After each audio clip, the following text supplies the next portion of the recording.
property owner is proposing that 10.88 acres of the 17.33 acres that comprise parcel 05043-0049 be rezoned from R110 district, which allows single-family detached housing on 10,000 square foot lots, to residential multiple district RM16 with an overlay which reduces the density from 16 units per acre to 10 dwelling units in an acre for the development of townhomes.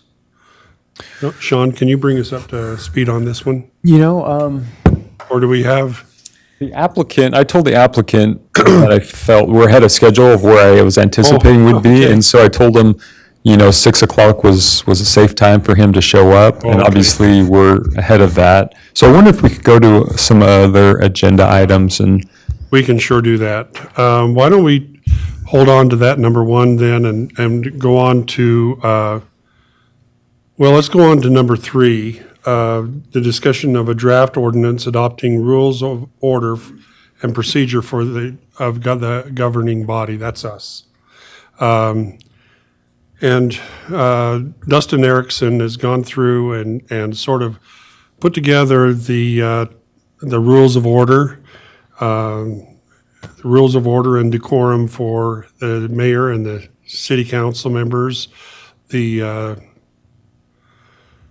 city manager, and so forth and so on. I don't know if you've had a chance to kind of go through and look at this. I've read through it, and I feel like this is something that I think is very helpful for me, especially for me.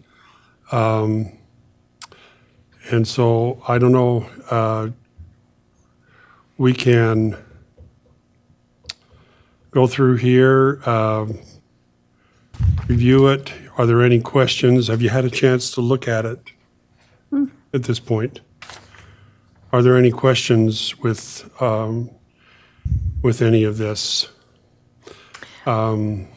Mayor, I think that as I read through it, one of the things that jumped out to me was the fact that really it's the mayor that preserves order in our meetings. And we've had many times when we've had discussion about what that means, what order means. And I think we've talked about it, we've made changes.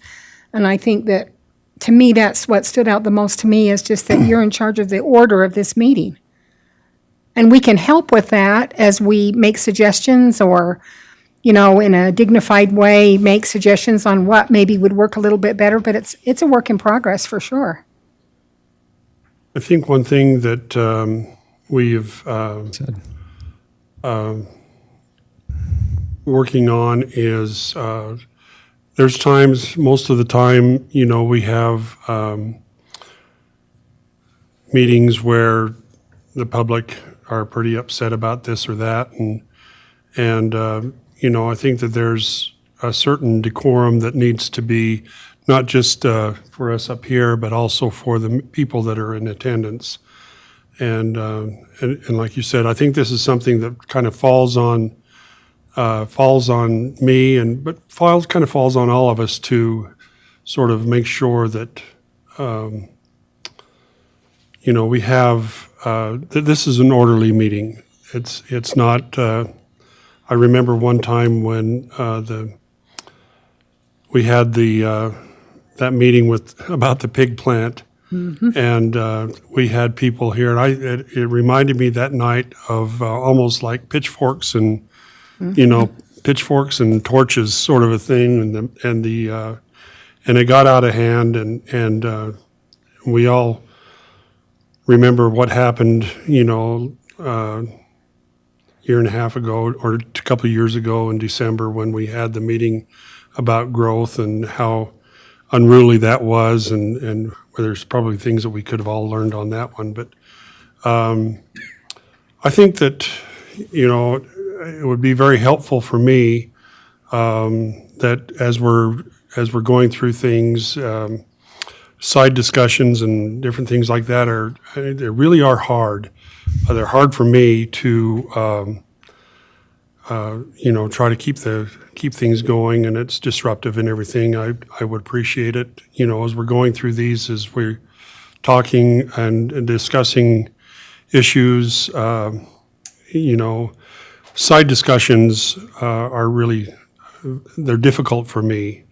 And I think that's, if we've got something to say, let's say it in front of everybody and that kind of thing. So, Can I make a comment on that? yeah, A couple of, I guess it's been maybe a month ago, we had a citizen who was critical about what was happening here on the bench, in that they felt like they were being disrespected. And I can remember having a conversation we had, I'll even say, it was Chief Cordova. I had asked him a question, and he was answering that question, and I had a board member say something to me in the middle of his conversation, and I responded to my fellow board member and council member, and he called me out on it. And I have to tell you, I appreciated it, because I needed to be paying attention to the individual who had the floor at the time. And I think that sometimes we come across as being disrespectful because we're having these side conversations, and it really does, the perception is we're being disrespectful. We really don't care what's being said. And that's a perception. And whether or not that's in your heart at the time, I think it's, but it does show that. And so I try hard to come here and focus on the person that has the floor. I think it would be probably good for all of us to read through these points. Again, this is something that Dustin Erickson put together. Sean helped, and Dustin sort of composed this, and it's just a good thing for us to go through and review, and then from time to time review it, and I will certainly be one of those that'll do that. And a lot of this falls on me. I understand that, and I feel like I can certainly improve. All of us, I think, can do probably a little better job of making our meetings one that we don't come across as being maybe not listening or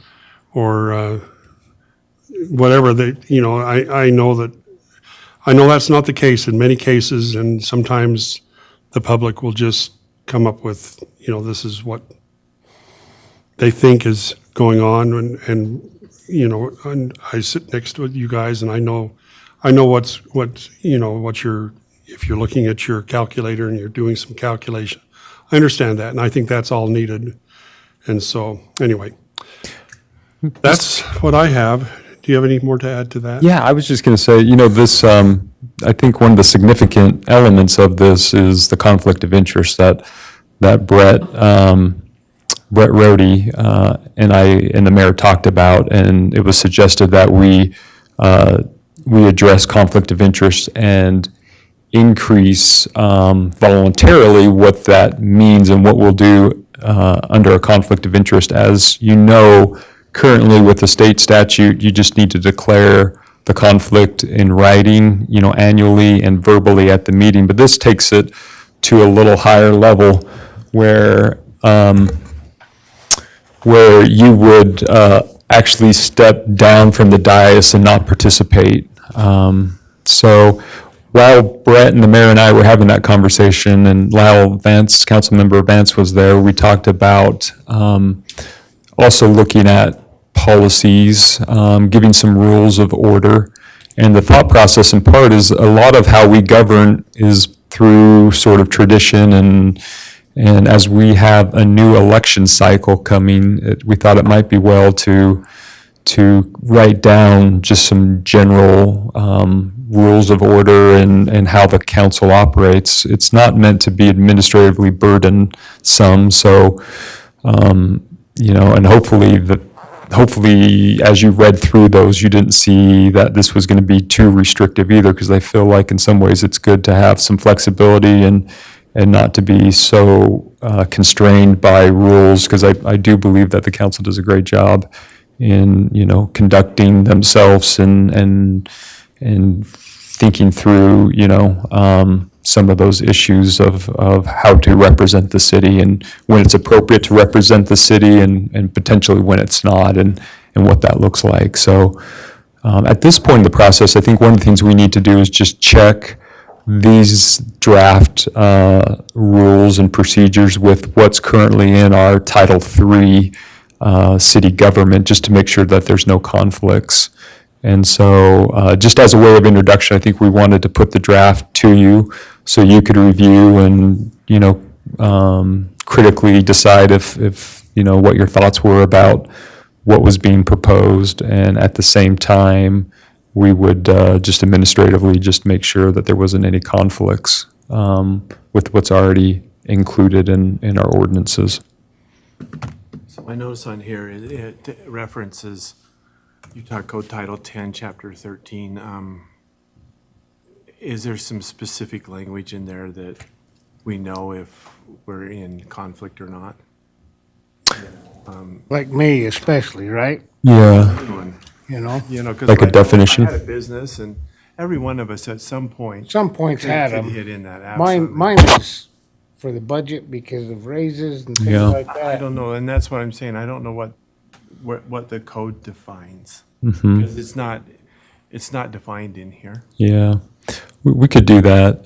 There was a definition section, so we took this from Grand County as a starting point, and they had 30 pages of rules. It was a little different form of government, and it was there was a lot more contention in the community about, or division. So anyways, all that said is we did try to reduce and simplify it. So I can go back and take a look at potentially what that looked like. We could definitely refer to Utah Code and put a little bit more specificity. And I think one thing we want to make sure is that we don't, we can be more restrictive than the code, Utah Code, but we can't be less restrictive. And so making some of these rules timeless, sometimes it's helpful to refer to Utah Code. But I know it's not always easy to get your answer without, if it's not in the document. So I'll work with Dustin and revisit that issue. It would be nice to be able to be up here and declare a conflict and know why you're declaring it and, what that specific rule is. And so Yeah, right now, I've always felt that the conflict of interest is a little too vague. okay. Yeah, we can definitely do that. Add some more detail to it. Any other questions or comments? Okay. Let's go on to, we've got 5 minutes. Let's take a break and we'll, We got an hour and 5 oh, no, we got an minutes. hour and 5 minutes. Okay. And he's going to be here at 6. He will. Well, let's take a little break if we, Lyle, you didn't get any pizza, so why don't we, I apologize. I swear I read 6. My mistake. Ooh, we know who's gonna be buying Pepsis next week. Yeah, no kidding. You shall be punished. Sitting home watching TV. well, let's start reviewing the agenda at 7, for the meeting at 7. We can do that at 6 o'clock and give you a chance to get something to eat.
the agenda here until, who is it that's coming?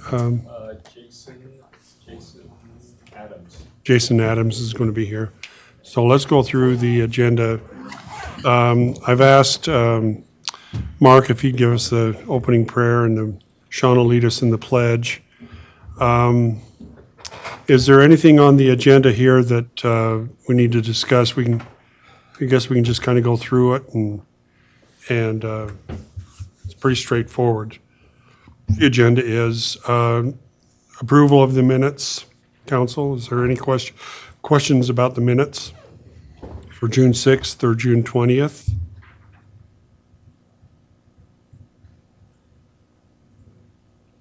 Okay, public comments. We're going to do things a little differently this time. We're going to put up on the screen, it'll start counting down. If we have people here that want to have public comments, we'll give them 5 minutes. And then Lindsay will put it up on the screen, and it'll just kind of count down, so we don't have to, work with the phones and the buzzer going off and all that kind of stuff. So that should go fairly well there. Financial statements? Any questions there? Warrant register? Oh, Dustin. Sean, could you kind of fill us in a little bit on what's going on with the SWAT? Is Dustin coming tonight? I would anticipate he's coming. Yeah. I was just going to say, I think, previously, Brigham City provided SWAT services, and as you know, in a critical incident, we felt like we didn't get the team here as requested, and we never really had any formal relationship with Brigham City and their SWAT team. So as far as I understand it, and Dustin might be able to give more clarity or clarify anything that I misspeak on, but essentially, as a result of all of that, Dustin wanted to get a lot more clear about, SWAT resources in the county, and in doing that, it led him to work with Sheriff Potter to come up with an agreement, and we wanted that agreement to be in writing and clear. And Sheriff Potter has been always really great to work with. That's been Dustin's experience, and that's been my experience in the times I've interacted with Kevin Potter. And so this is done through an interlocal agreement. It's a provision in the state code that essentially gives some form to and format on how interlocal governments or governmental agencies can work together for the benefit of both parties. And so that's the form that this arrangement is worked on. It's still pretty, just a real simple agreement, but I think it does what we hope and need it to be, which is have a clear understanding of when we can call SWAT. It does require participation on a SWAT team, which we did have some participation, and we're trying to participate, but at this point, it looks like in the county, it's just going to be Tremont City and Box Elder County that are going to work together for SWAT services. I think Brigham City is either on their own or looking to do something with another partnering agency. So that said, Dustin can add some more clarity during Is there the anything policy going session. on with Cache County, or involved with them at all, or? Well, that's what I understood Brigham was trending towards. I'm not sure if they ever finalized anything or not. We also I think Dustin looked at just every available option just to see what would be the best, and felt like what the county could do in partnering with Tremont City was the best available option. And like I said, the county's been fantastic partners on this and other issues. So I think Dustin feels good about kind of where we're at now, certainly versus where we were previously. Mayor, in talking to Chief Cordova, he also indicated that just recently the county asked for Tremont City's help Garland Police Department's help. And they were able to offer that. And it was, like you said, the relationship is really, really good. But he said, usually it's Tremont and City Garland Police Department asking for their help, but this time it was the other way around. And it felt good to be able to help them because they do so much for us. Oh, that's good to hear. Yeah. It's really good.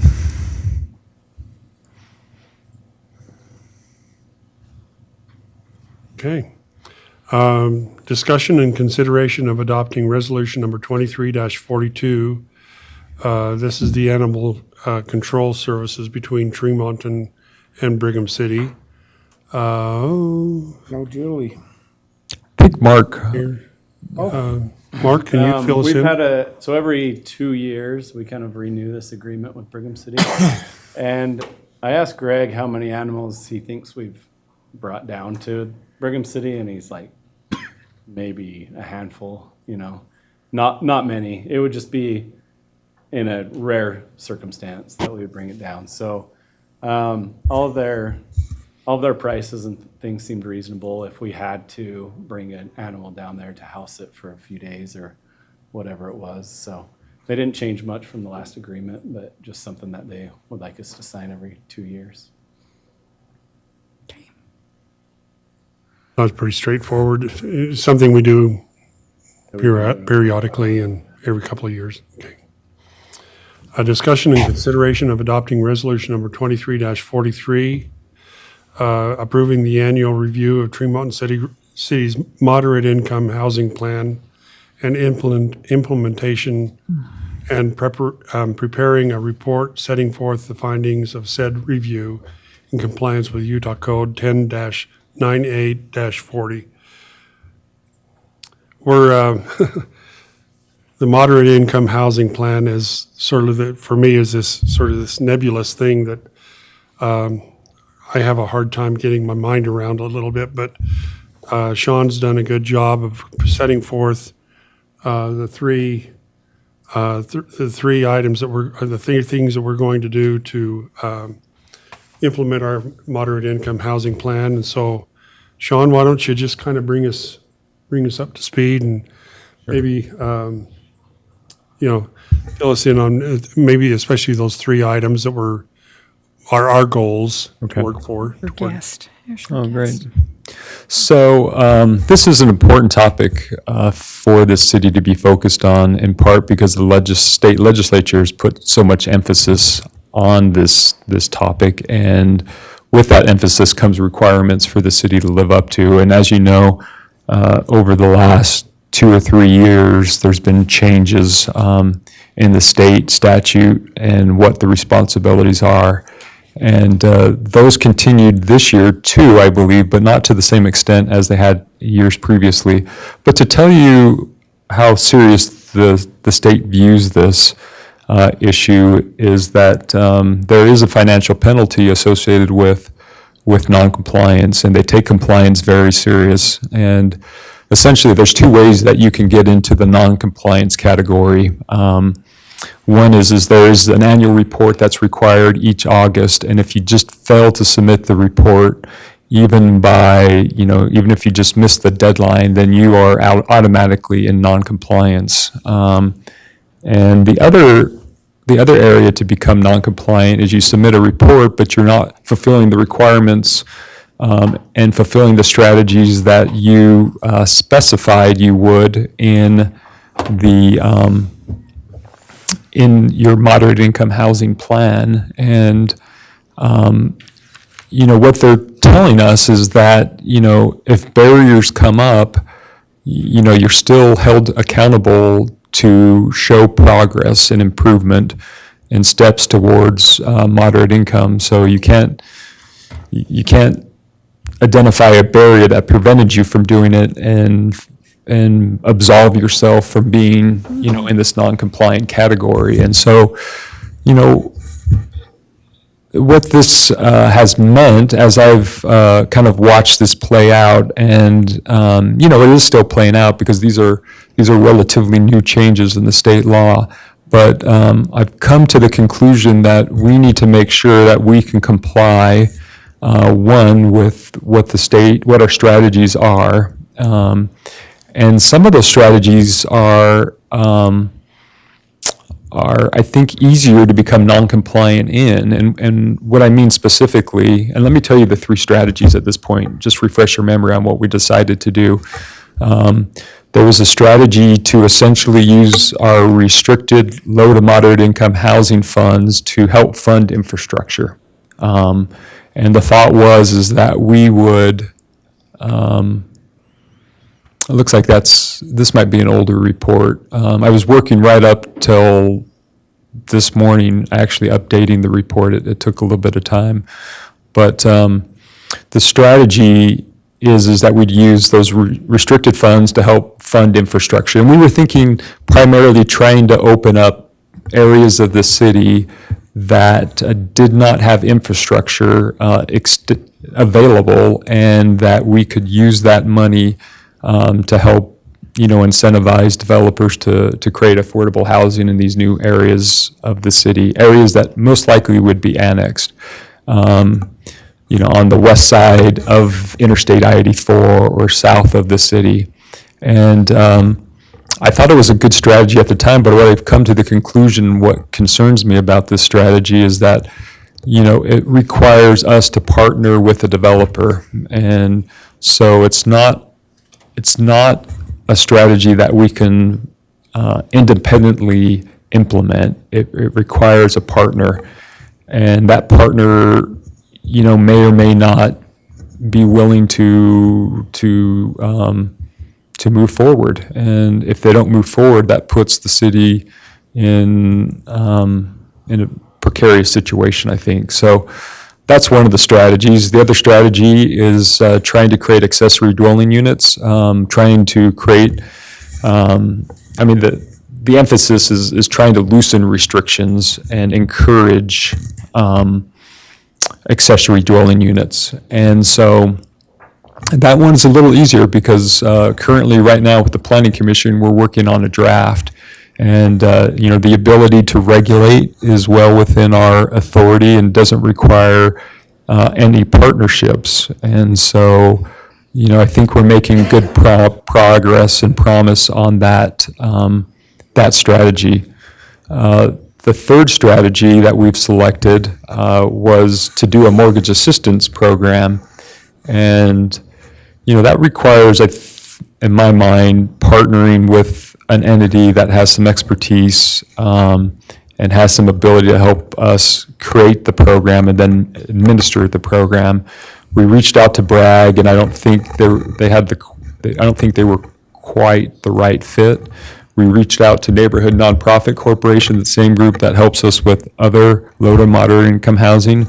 They expressed a willingness to do it, but in subsequent conversations, they've kind of told me that they feel like they don't have the capacity to do it. And again, that puts us in a precarious situation. So what the report does is it reports per the state code on the specific questions, but one of the outcomes that I came to, and I'm going to visit with the administrator of the program with the state on the 25th, but I'm thinking that we might want to revisit those strategies and find strategies that that are a little easier for us to implement independently, or if it does require a partnership, that it's a partnership that we know they can actually perform.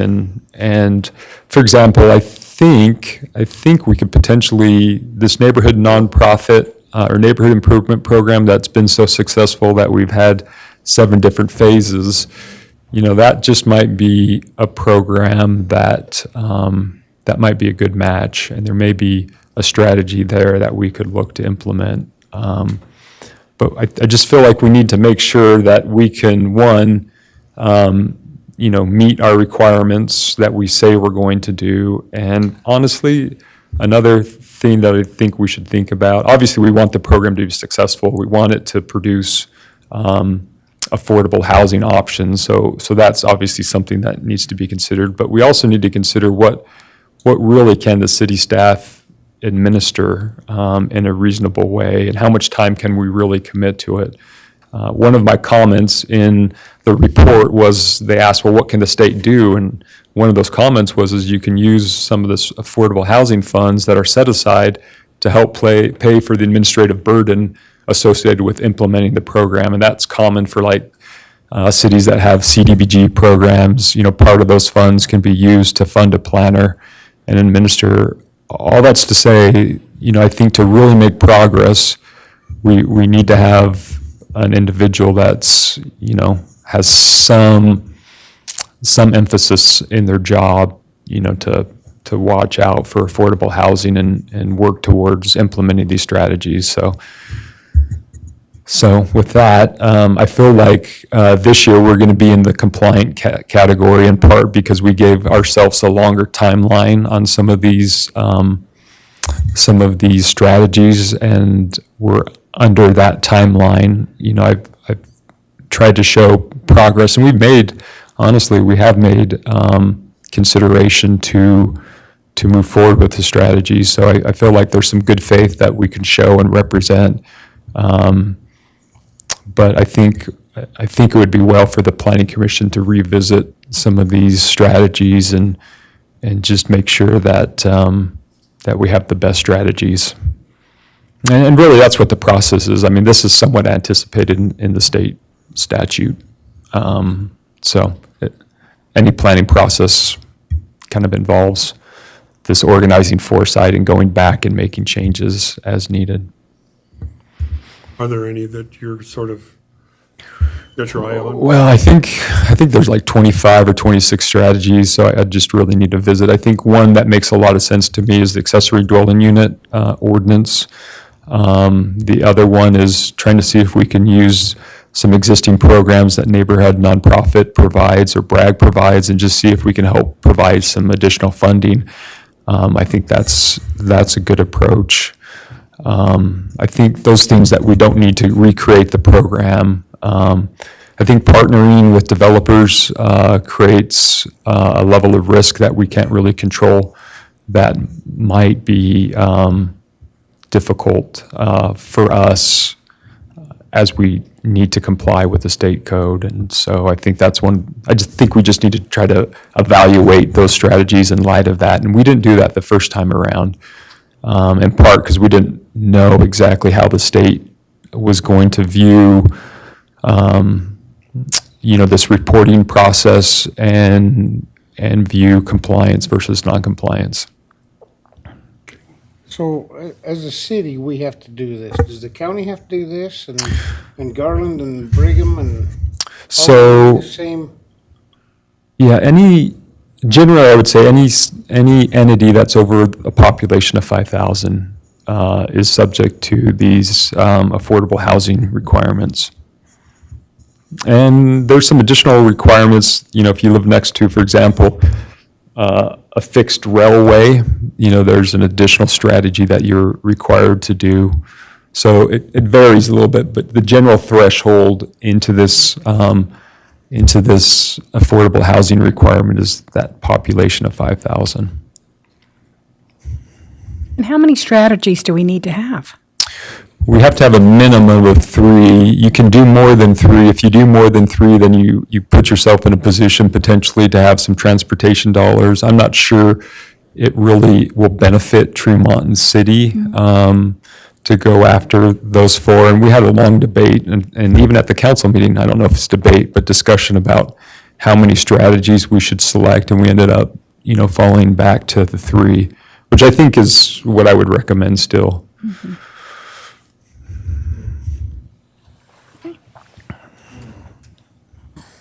I still feel that we needed to have so many homes that fell within the low to moderate income housing, correct? And what if we were there? Do we need to do these strategies? It's kind of interesting, and this is how I understand it, is, and they're trying to refine the data better and make that data more relevant, because in some cases I felt like the data that we tried to go through our community and identify, well, what really is the need. I felt like there were some holes in it, and they're trying to shore up that data and try to make it easier to identify what really is the need. But there's really not emphasis on, your analysis of the need and your housing strategies. What they focus on is your housing strategies and that you're making measurable improvement in creating affordable housing or improving affordable housing. And it doesn't necessarily, there's no numbers. It's not driven by numbers. It's driven by other measurable steps. I mean, they want you to report on the number of units, but you're not penalized, for example, on being compliant or non-compliant, as I understand it, based upon the number of units. It's more, how many units did you create? What was the market's reaction to that? I mean, in addition to, what did you identify? What did you do? And how's the market responding? And trying to give some kind of analysis on those levels. But it doesn't really correlate or tie back into all the numbers, that were a part of our affordable housing plan. So do we have several families in our community that are housing other families in their homes. We have quite a few of those taking place. Number one, is that compliant? And if it's not, could we consider a strategy that would help make that compliant? Because every one of those would qualify inside this realm. Would that be of- considered accessory home? The It accessory? may, Yeah. it may, I don't know, but that's my point. Maybe when we start thinking about our strategy on accessory dwelling units, maybe that could include multiple people living in the home. Do you see where I'm headed with this? I think we have a lot of this taking place in our community, but I don't think that it's been identified. And we may want to make it so that it can be identified. Yeah. And if we, even having a strategy to move forward to create an ordinance that allows people to have multi-housing within their homes is a strategy to help towards this Yeah. concern, right? It is, and in some ways, when you put it in those terms, the state does have essentially several legislative sessions ago, they created this permitted use for internal accessory dwelling units and legitimized anyone and authorized the creation essentially of an accessory dwelling unit within the existing footprint of your home. And so, and that in part is what, the ordinance that we're drafting, looks at. But I would say, we've had some really good conversations with the Planning Commission on accessory dwelling units. One of the things I'd really like to see, honestly, is I feel like retrofitting accessory dwelling units onto an existing lot with the homeowner or inside their existing home is challenging. I think it's a lot easier to try to create the accessory dwelling units with the initial construction. And so I'd like to, explore with developers how that could occur. Because I feel like that's more plausible and would lead to more accessory dwelling units, and in turn would help some of those homeowners afford their mortgage, depending on the cost of construction of that accessory dwelling unit. So I feel like there's some opportunities, but we do need to your point, Brett, we do need to look and think about creative strategies. And I think the state's open. I mean, they're pretty rigid on what their strategies are. They're open to try to, I think, understand if there's some other things that can be done. But we always need to comply with and look to organize our compliance with the strategies that they've identified and that we've selected, knowing that we, they're also open to understand how we can all move this affordable housing initiative forward.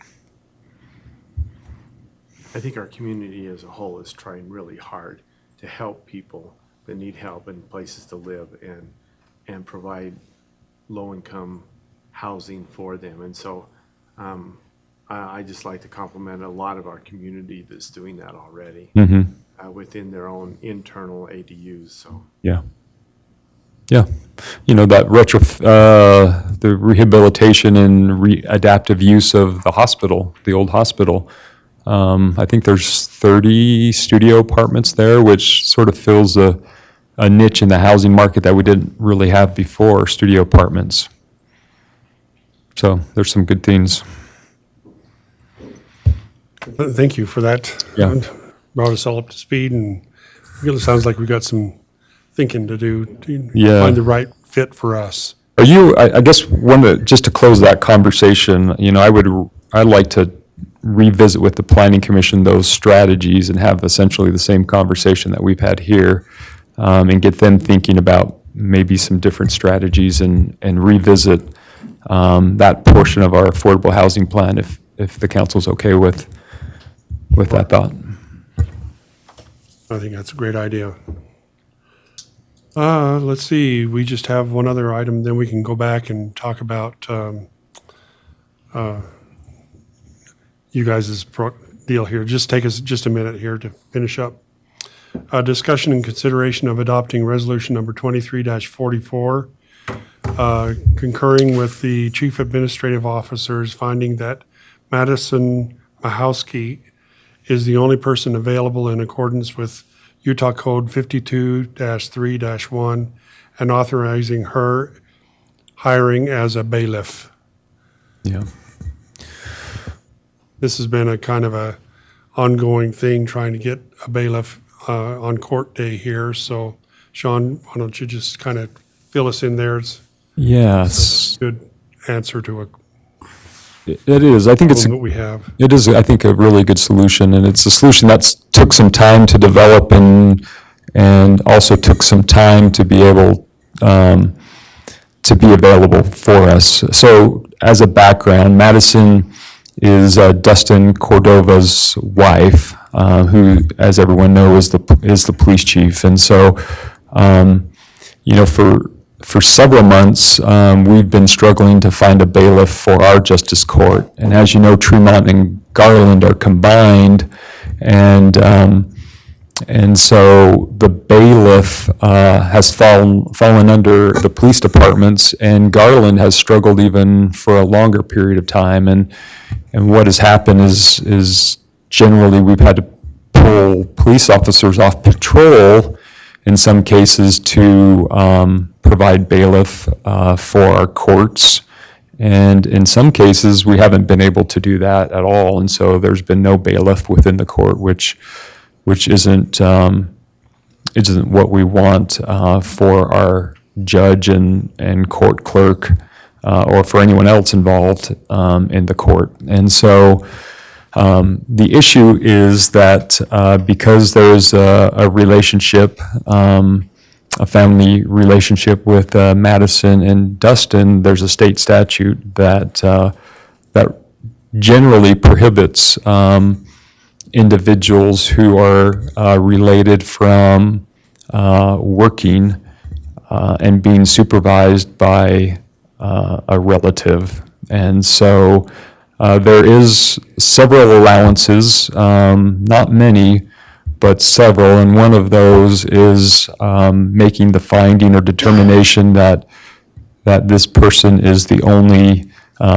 person available. And I feel comfortable that we can make that claim at this point in the process. And I say that because you know, early on, we needed to have some time to make sure that there wasn't really any other people available or wanting this job. And, you know, we did for a short stint have someone in there that person, you know, was there. I think that even with that person, I think there was some gaps in coverage. And in the end, you know, they ended up resigning. And so that said, if you would, Lindsay, scroll down. So in this resolution, there's a bunch of recitals that tries to give the context to, you know, why we think that this person, why we can make the claim that this is the only person available. But it's, you know, this is conditioned upon that we hired Madison as a temporary emergency employee, which is a category that we have in our personnel policies. It's for 4-month period of time. During that period of time, we'll continue the recruitment process for a bailiff. And if no one presents themselves, then we'll consider moving Madison to a part-time employee. And as a supervisor, we've tried to, generally, the bailiff has always been supervised in the police department, and again, to mitigate the issues associated with Dustin being the police chief and Madison being within the police department, we've put Lindsay as the supervisor of Madison. And we don't think there's going to be a big administrative burden on that. To some degree, Lindsay already is affiliated with the court. I shouldn't say some degree, to a large degree. She fills in and she will take court payments in the absence of the court clerk. The court clerk will report to Lindsay because the judge isn't here full time, and it's easier for Lindsay to work directly as a supervisor for Tiffany. So there's some shared supervisory responsibilities between the judge and her. The judge cannot supervise the bailiff because of just the separation in branches of government. And so for that reason, we feel like Lindsay would be a good candidate. Madison, as we know her, I don't think it's going to require a lot of supervision. She's a fantastic individual.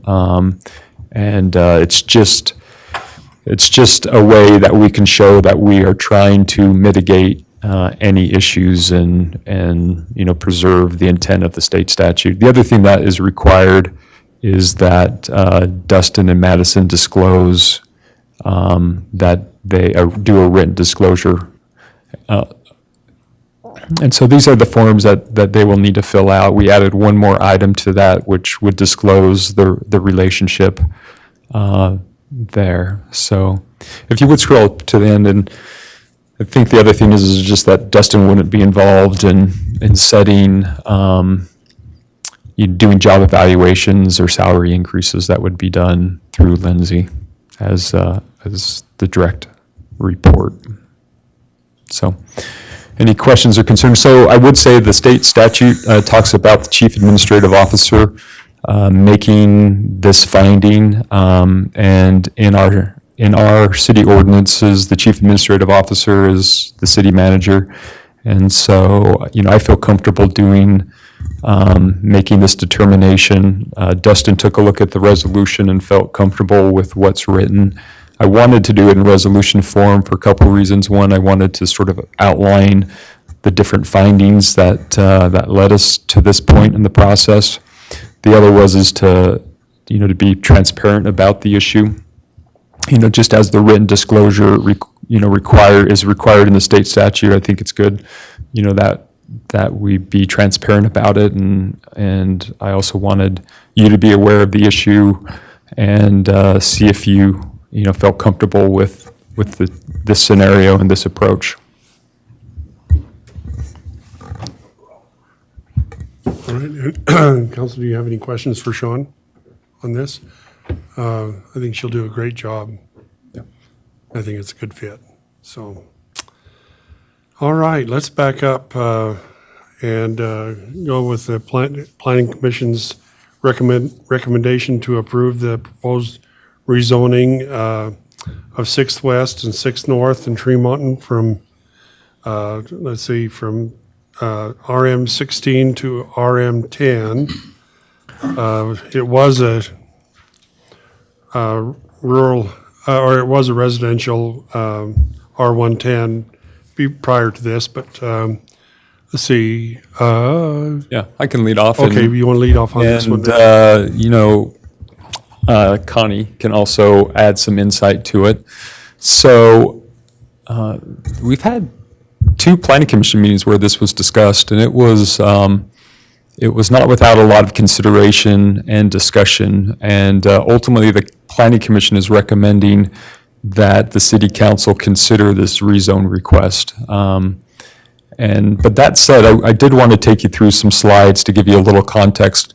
Ultimately, as you know, you are the land use authority on rezoning because it is an ordinance. It's a legislative process, and for that reason, there's discretion that's involved, and ultimately, you will make the decision. And so, if you want to move forward with the Planning Commission's recommendation, then there's still some work to do in drafting the ordinance and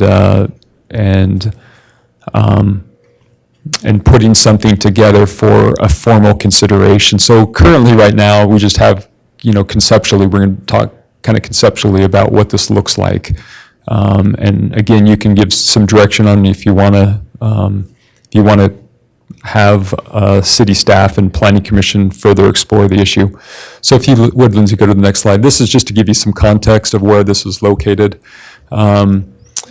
This is, so Jason Adam and a few other partners own, I think, is it 50 acres? 30 acres, thank you. 40 acres, okay. So their entire holding is shown in the yellow and red outlined parcels combined. And for several years, DRC and Planning Commission's been working with them on a development proposal to do single-family homes, which single-family homes is what this property is currently zoned for. It's R110, so they are 10,000 square foot lots, single-family detached housing. And the developer would like to obviously do some attached housing now, and what they're proposing is that 10 acres roughly be allowed, which is the yellow portion of their property, be allowed to be rezoned to accommodate townhomes. And I think conceptually, and again, we're talking concepts, this could change slightly, but it was, I think, close to 10 acres and 10 dwelling units, 9 dwelling units to the acre, somewhere in there. But I think they even talked about developing less than that because there's some storm drain ponds that need to be located in this lower section of their property. So if you would go to the next slide. One of the things that, keep going, down.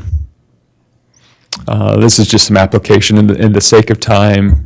This is in your packet. You could certainly read it. I think they, and Jason can tell you kind of their thoughts about why they feel like this is a good proposed rezone. But our application asks them to make some statements on why this is a benefit to the city. So if you would go to the next, keep going, that's just the area for the rezone. This is something I wanted to bring to your attention. As you know, we've been working on a draft land use plan, and we're actually at the next planning commission. I think we are ready to actually have them make their last recommendation on the plan, and it'll be on your agenda soon. And this future land use plan is used to help the city make land use decisions, and it's because it allows for the city to look at these decisions not on an incremental basis, but sort of as a community-wide basis. And that's part of the reason why you do a land use plan is you could take a step back and look at, well, what land uses do we want? Where do we want them? And why does it make sense to put them there? And, one of the principles that we've had in this future land use plan is we do have density, and then there's, as the density, as you move forward away from that density, that the density gets less and less in some cases. And so, we're also trying to balance all the needs of the community. I mean, obviously, currently, right now, there's a lot of pressure on affordable housing, which has sort of created a lot of attached housing. That said, I think what we also want to make sure is that there's appropriate places for single-family homes as well. And as the market changes and evolves, and as individuals within our community evolve through their life cycle, that they have places where they can buy single-family homes. And so anyways, this specifically as it relates to this parcel of property, the future land use is zoned R110, or is essentially a land use category that would affirm its current zoning of R110. So if you look to the future land use plan, which I do think is important, it's helpful for city staff to have the plan. So as we talk to people, we can tell them, what we believe the community is planning for, and give some certainty to the community as a whole. But that's not to say that we can't, make changes, that you absolutely have to zone according to this land use plan. So that said, Lindsay, next slide. Just keep going if you would. So this is what their development looked like plotted out in single-family lots, 10,000 square feet in size. And let me just, let's keep going, Lindsay, if you would keep it rolling. This is all to say that this is a legislative decision, and we've been really talking about the plan with the Planning Commission, their roles, because it changes in how they view and make recommendations to the City Council. If it's legislative, they have more discretion. This rezoning is a legislative decision. If it's an administrative decision where they're applying the code, they have less to no discretion. Really, they're trying to apply the standards that are in our code. So that's been a real positive theme to really talk to the Planning Commission about, how to view applications. So the other thing I was just going to show you is, land use and transportation are closely tied together. And this shows you some of the collector roads that are planned in this area of the city. And just shows you how there's a collector road that will run north to south from 6th North to 10th North through this development. And as you go further to the east, there's another collector road. They actually have two collector roads because they'll have one that will run east to west as well. So what you see in the red dotted lines are collector roads. So if you would, Lindsay, go to the next slide. So Well, it does Yeah. tie in on them roads in Archibald and Visionary. it does. Well, except this is, and I wasn't going to bring it up, but since you asked the question, I better bring it up. There is a 10-acre, there's a parcel of about 10 feet in width that runs along Archibald's and Visionary Homes. So it's in between the Catholic Church. I don't know if you guys know that the Catholic Church is on the frontage, but they also own, I think, 5 acres or some land holding behind them. And along that property line, Archibald's, the Catholic Church, and extending north is this 10-acre parcel. It's owned by Visionary Homes. Maybe I shouldn't have said their name, but it's public record. But Visionary Homes currently is not willing to sell that property. And so we, as, we're telling the developer that we think he needs to, have that, acquire that property so we can have a continuous road network that would tie into Archibald's. They're saying, well, we can't really do anything because we don't have a willing seller. So that's an issue that needs to be resolved through the development process. But since you asked the question, it was a good time to Yeah, I bring just that see all issue that up. traffic, one way in, one way out. So, Collector road. goes- well, and so ties in. I think that Jason, who owns this property that we're talking about, has reached out to Jay Stocking, who owns the property north, and would make that connection. I think they're working together to try to, extend that road, because the developer is pushing back on the city staff saying, we need you to get that 10-foot strip, and he's saying, well, I've got 2 accesses here. I think all these conversations and thoughts have have merit. But in the end, what we need to do is get to a point where we can make sure that we can tie this road into Archibald's. And how we get there is probably going to take a little bit of a collective effort. And so we'll put that topic on hold unless you want to talk more about it. But just know that's a little bit of an issue that that is currently out there that we're trying to solve. Yeah, sure. Just one quick, I'm gonna go one step deeper, and I know you're trying to get off of it, but isn't there some type of protection for these little strips that get developed? I thought that was against the law.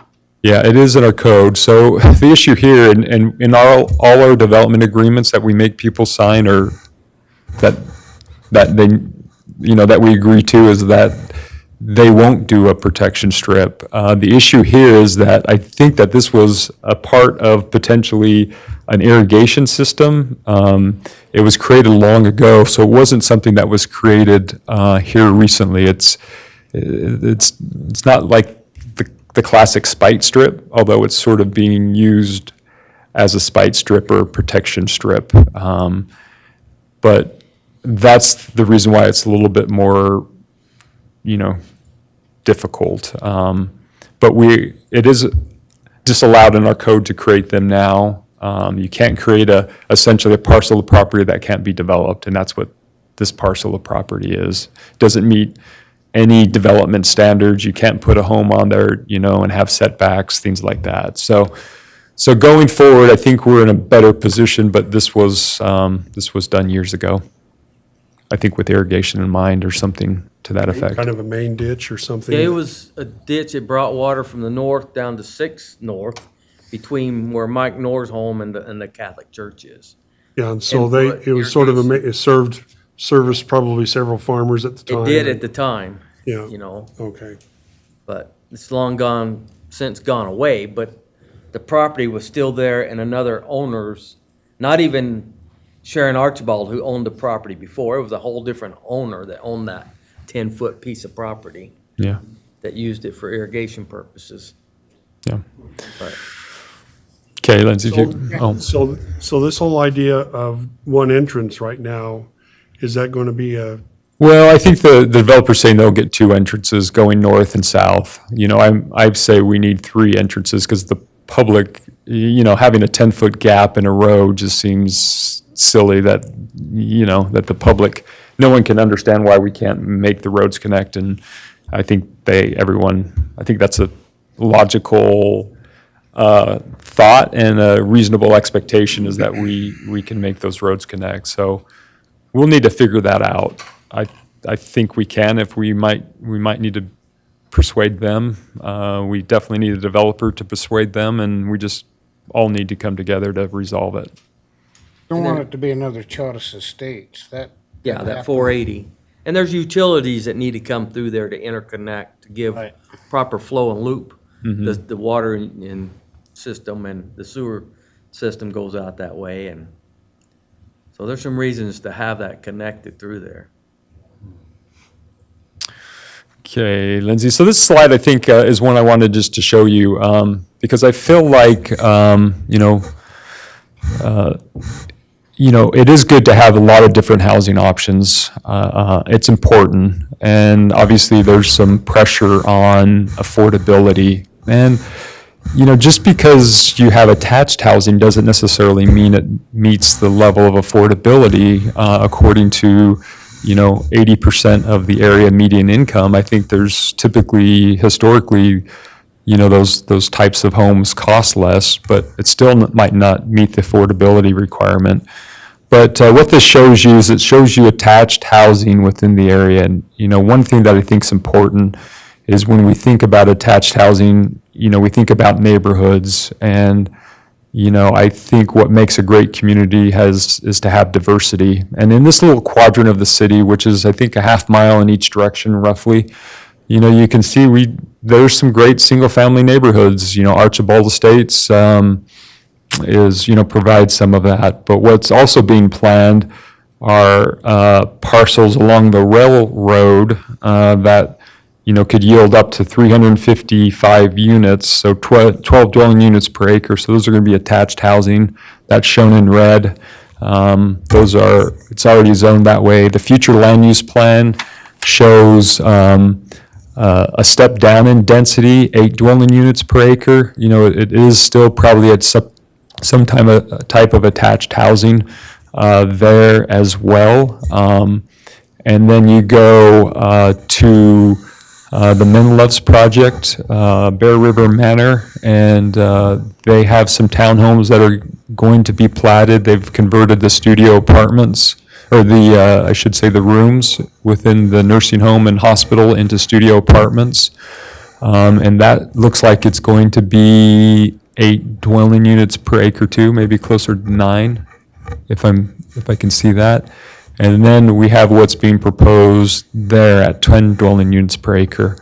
You know, from a pure land use perspective, I think that, you know, that area would be better served as a single family, just to, you know, to follow our land use plan, you know, have some density and then decrease that density as you go further west in this case, but further away from that higher intensive use. You know, that said, the Planning Commission was really compelled by what the developer was contemplating. You know, when we've talked about this with the developer, I've told them that, you know, some of the gaps in our recreation offering is pickleball courts.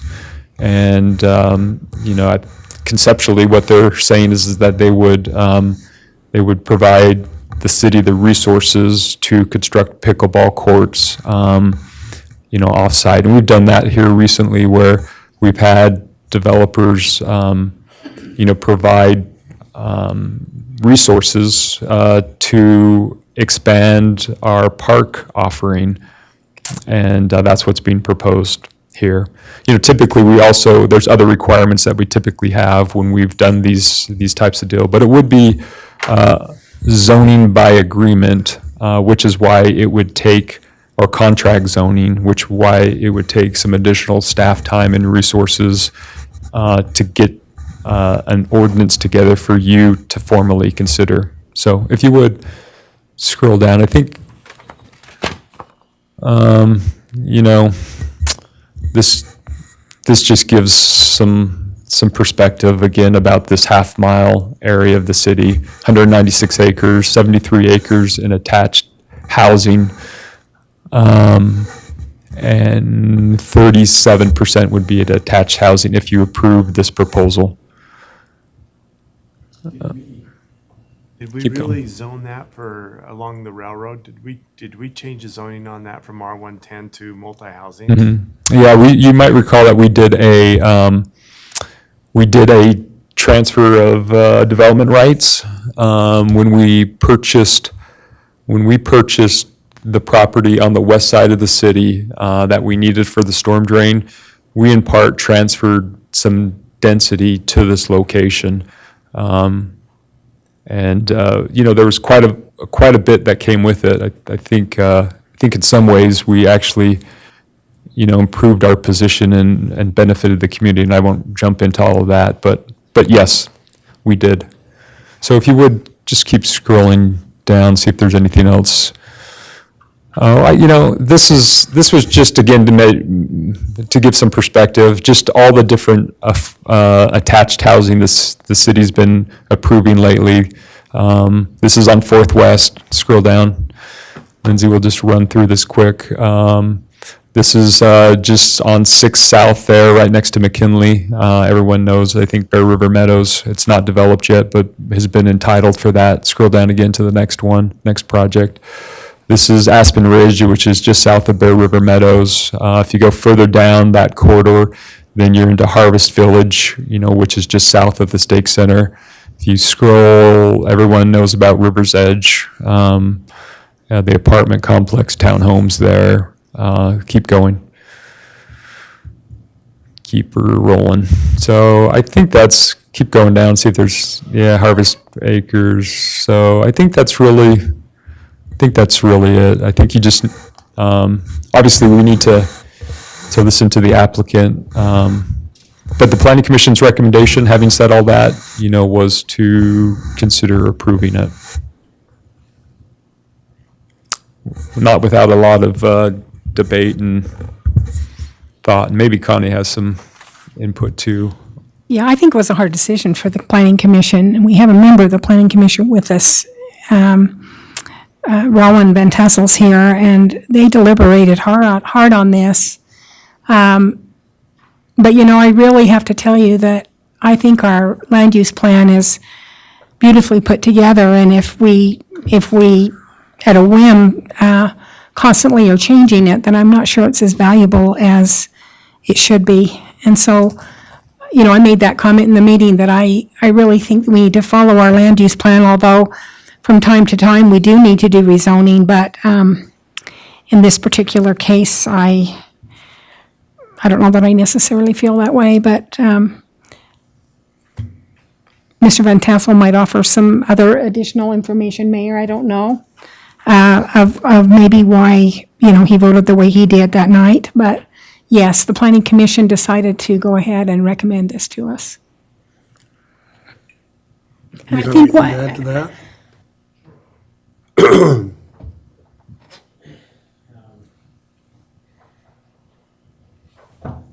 So I probably took the most time making my decision because I was like, I want to make the right one. But I have to be honest with you, I don't have all of the pieces of the puzzle, which I think you guys would have probably better understanding of. Which, you know, when it comes to budgets and knowing what monies are required for development of city amenities or parks or whatever. I think that's kind of in your wheelhouse. But the reason I voted the way I did, which was in the affirmative, was to kind of entertain that idea, but it had some caveats. The idea of supplying, you know, funds and resources to develop. Really, my stipulations for approval are as follows. Funds, I would hope that the funds be provided by the developer to contribute to additional parks and amenities. I think that was pretty clearly stated, but I don't know what the deal would really entail. You know, when it comes down to actual negotiations and what's given, what's not. I'm not going to be in that room, but for my affirmative vote, that is kind of one of the things I would like to see. Also, funds for parks and amenities are set aside for city to use at its discretion.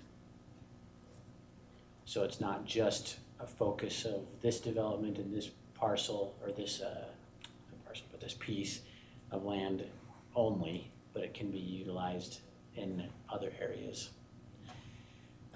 Also, that no new park is created, which kind of goes along with that. No new park or anything is created to require the city to maintain something new other than what's already been proposed. And that also that the city kind of consider in future developments of RM16 zones, a similar agreement and policy to be made for contributing to the benefit of the general community.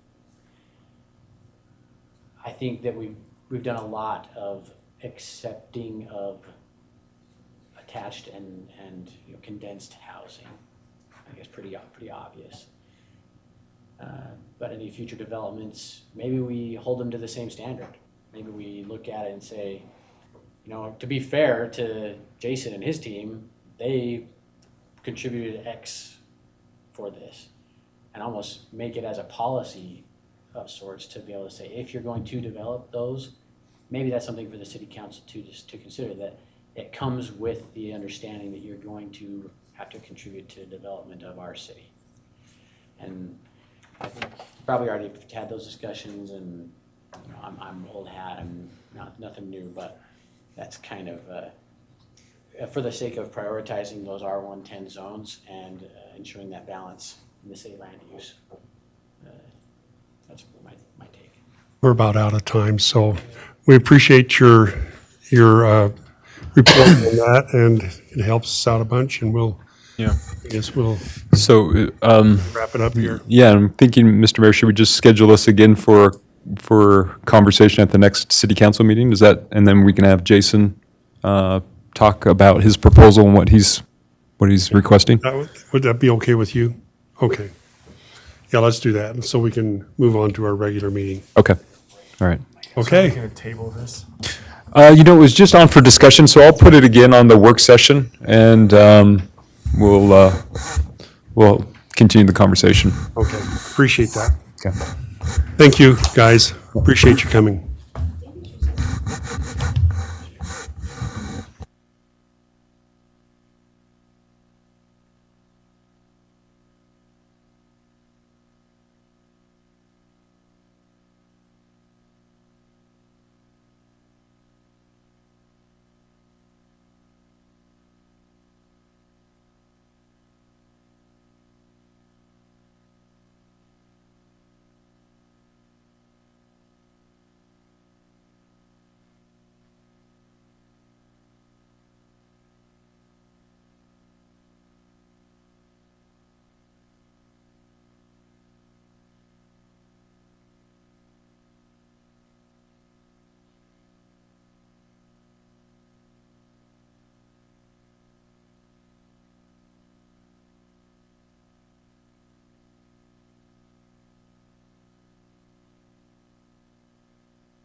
just a few minutes late. So we'll go ahead and start our regular council meeting. We'd like to welcome everybody here tonight. We're glad you're here, and we sometimes wish there's maybe a few more of you here, but anyway, what I've done is we'll go ahead and have our opening prayer and Pledge of Allegiance. I've asked Mark Christensen if he would offer a prayer, and Sean Warnke if he would lead us in the pledge. As we've said before, I guess if Congress can have a prayer and nobody says anything about it, we can do that and not have to ask you to leave if you don't want to be here. So anyway, with that, Mark? Our dear Heavenly Father, we're grateful that we are able to gather here as a Tree Mountain City Council and members of the public and staff, and we're grateful for the community that we live in. Heavenly Father, please watch over us and protect us. Please open the mind of the council members tonight that they can make wise decisions and lead us in the correct way. And we're grateful for all that thou hast given us, and we say these things and do it in the name of Jesus Christ. Amen. Amen. Everyone rise and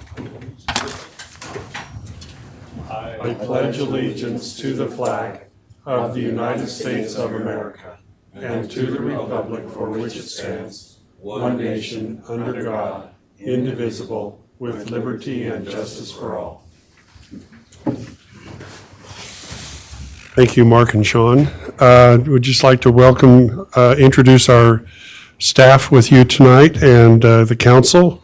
Over here to my left, we've got Sean Warnke, our city manager, West Eastep, Councilmember West Eastep, Councilwoman Connie Archibald, Councilman Lyle Vance, myself, Councilman Brett Rohde, and Councilman Rick Siemens, our recorder, Lindsay Nessen. We've got Mark Christensen over here, Chris Gothern back in the back, who's our acting fire chief, Dustin Cordova, our police chief, and Sarah Mormon. We got with our Main Street manager. We'd like to welcome all of you here with us tonight. With that, council, do we have any conflicts of interest this evening with the agenda? All right. I'll entertain a motion to approve the agenda. I'll make a motion, we approve the agenda for this evening. Moved by Rick and seconded by Brett to approve the agenda. All in favor? Aye. Thank you. Approval of the minutes for June 6th, 2023 and June 20, 2023. Council, are there any questions with the minutes from these two meetings? I'll make a motion, we approve the minutes for both June 6th and June 20th. I'll second it. Moved by Lyle Vance that we approve the minutes for the June 6th and June 20, seconded by Wes. All in favor? Aye.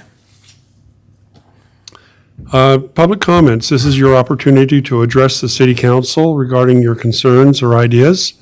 We ask you to please keep your comments to under 5 minutes, and the time is now yours.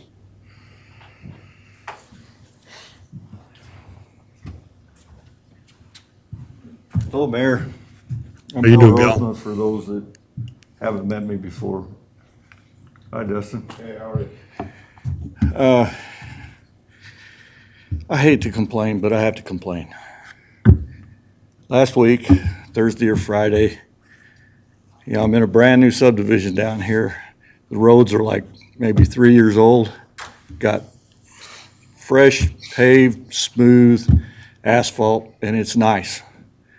And last Thursday or Friday, road crews showed up, cleared everybody off the road, and chip sealed the road.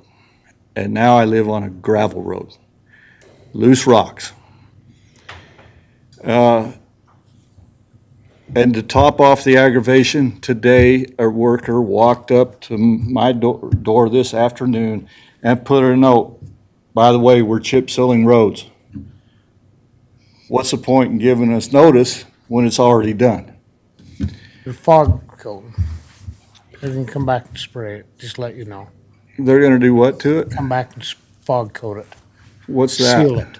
Seal it? sealer, they'll. Black sealer is gonna spray it all and hold all them rocks down. It'll look like your road that you're used The to. reason it yeah. had to be done was Okay. your secondary end, we wanted to seal up all them cracks to keep that road nice. Yeah, That's why it was done. Plus, it's a requirement with all new subdivisions, Right. they pay a fee in lieu of, that we come back and do it as we do projects. Right. It gives the road service an additional 9 years of life. so when they seal this road, when they put this sealer over it, are they gonna go over it with a roller? Just spray it on and it just fills it in nice and When they sprayed the oil down and they laid the chips, then they had a roller go all over it. Well, it was just With the wheel, rubber wheel roller, just like your wheels, but they're all in a row. And then they swept up loose chips. Now they'll come down and lay a fog coat down, or what they call a flush coat, which will seal it and tack it down. But they do it like a week after or so, because it gives us time with the heat to get those chips pushed into the asphalt. And that's why chipping is a small window of period, usually from mid-June to first part of September. Then it starts cooling down too much to get a good chip seal surface. I guess one of the things that drives me nuts about it is, yeah, they used rollers with tires. And you see the rollers out on the freeway when they pour fresh concrete, they're solid two rollers. different things. Why don't they use solid rollers? It would break the rocks. Solid rollers will break them rocks. The rubber tires just push it down in. Okay, After they spray it, they don't do nothing. It just dries and but this fog coating's gonna hold everything down? Yeah, sudden, Beautiful. I hope so, because suddenly we have nobody using skateboards or bicycles on the roads. And that was the other Built thing. for cars, not skateboards and. yeah. Right, but I have a 1,000-pound Harley and I have an incline, and when you got loose gravel, it's no fun, Yeah. okay? All right, well, I'm glad that they're gonna fog coat it. I think you'll be very pleased with it when they get it all done. I hope so. I hope so Other too. than that, hey, it's good to see y'all. Good to see you too, Bill. It'll turn it perfect black. Thank you. Good question. That was a good, we were all educated by that one, Bill, so thank you. Yeah, me too. I finally changed the secondary. Okay, well, if we don't have any other comments, we'll go on to our council business. Discussion and consideration of approving the May financial statements. Council, I'll make a motion that we approve this evening the May financial statements. I'll second. moved by Connie and seconded by Rick. All in favor? Aye. I don't think there was anybody opposing that one.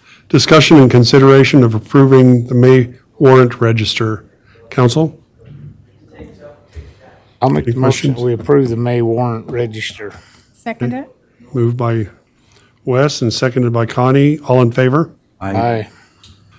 Discussion and consideration of approving resolution number 23-41, adopting an interlocal agreement for uniting special weapons and tactics, SWAT services between Tremont and Garland Police Department and the Box Elder County Sheriff's Office. Dustin, do you want to, we've already been through this once. Do you want to have anything else to say about it? We've had it explained about as good as we could, so Depends on you. If you guys have questions, I'm happy to. I got a couple, Dustin. How many's on there? why don't you come up here so that they can, Yeah, you got it.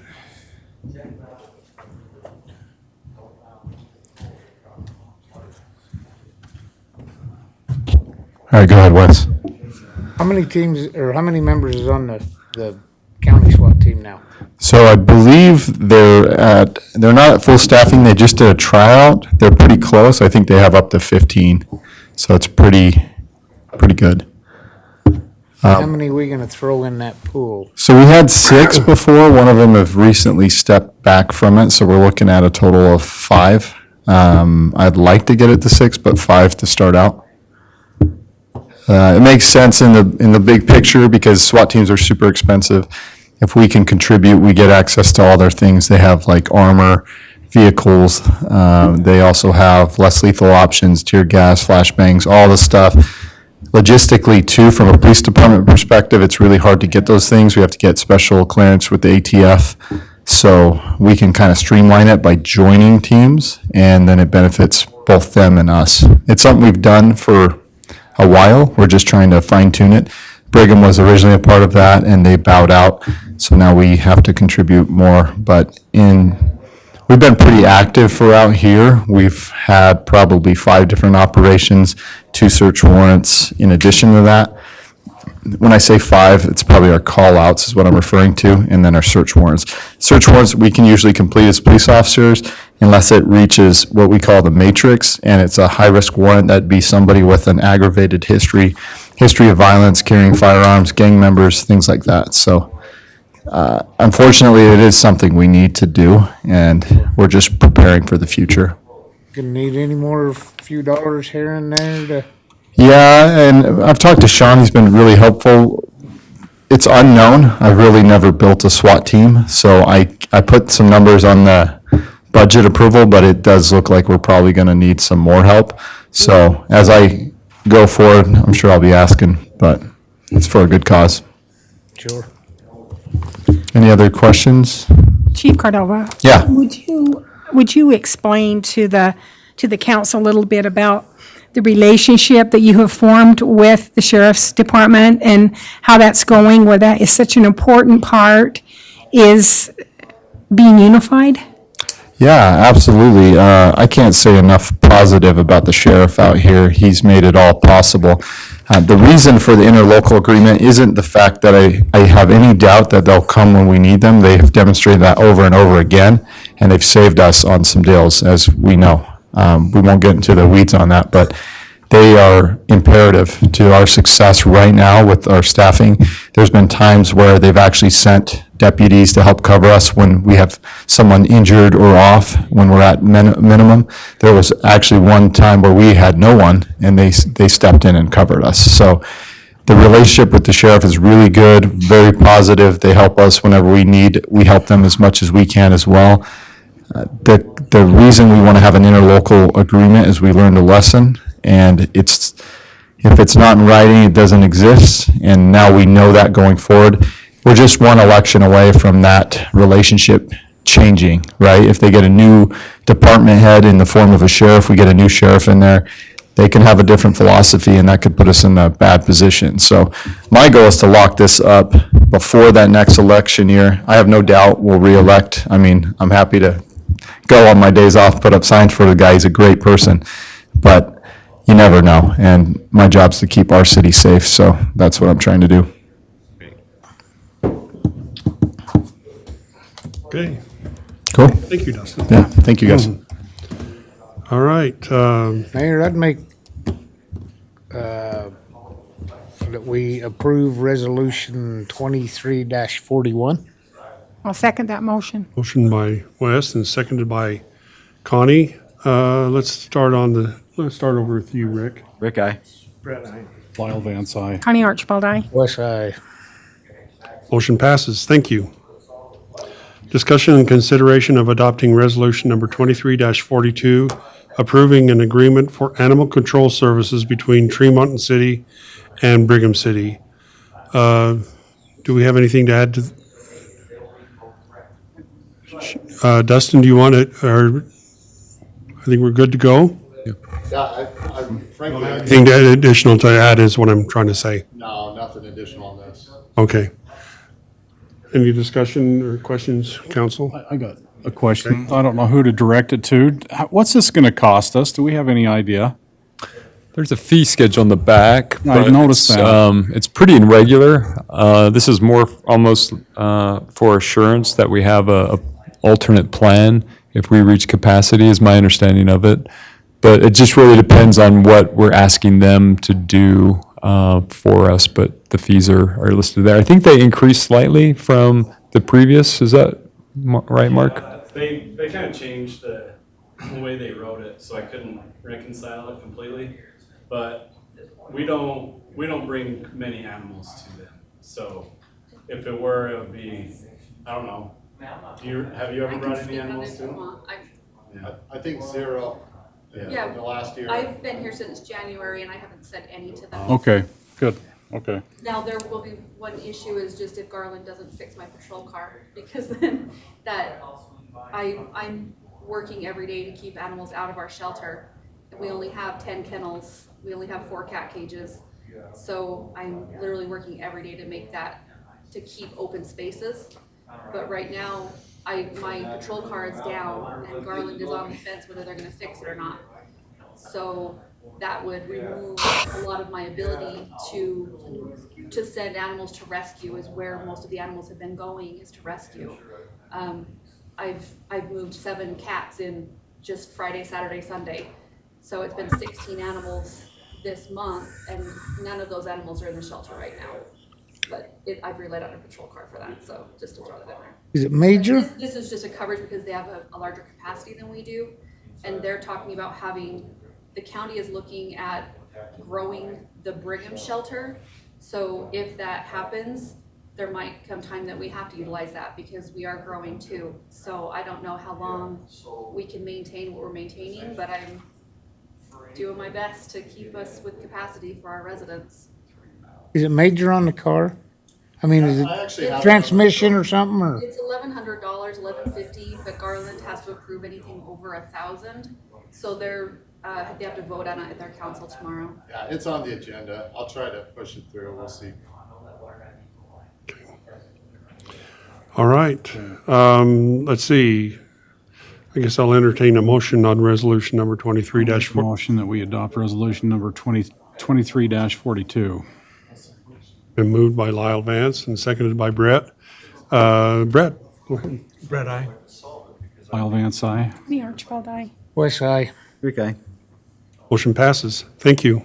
Appreciate that. Discussion and consideration of adopting resolution number 23-43, approving the annual review of Tremont City's moderate income housing plan and implementation and preparing a report setting forth the finding of said review in compliance with Utah Code 10-9A-40. We've gone through this in some detail. Council, in our work session.